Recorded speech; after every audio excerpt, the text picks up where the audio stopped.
Borithi nĩ mahithũkĩtie rita 2,000 cia njohi ĩtarĩ njĩtĩkĩrie itũũra-inĩ rĩa Madogo kaunti-inĩ ya Tana River na andũ erĩ gũikio ngono hĩndĩ ya frigisheni ya gwethana na arĩa meragia njohi cia ibango kaunti-inĩ ĩyo.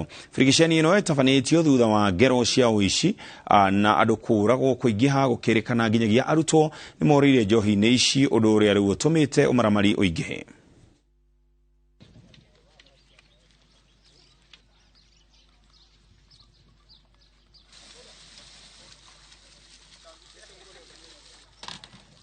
Wanakunywa hii pombe, wakikunywa pombe wanaharibika, wanadunga watu visu, tuko na shida wizi wa mabavu.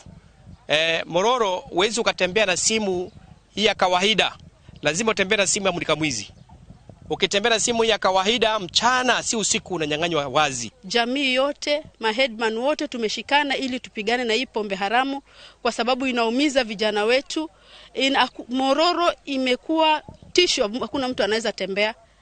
Hakuna mtu anaweza tembea, mtu akitembea kuanzia saa 2 ni kumalizwa. Hii changamoto ambayo tuko nayo ya kutengeneza hii pombe haramu imefika kikomo. Na yale yote ambayo inavyoendelea pale area ya Mororo, tumeweka mikakati ambayo tunatarajia kuendeleza ndio tuweze kumaliza hii uhalifu.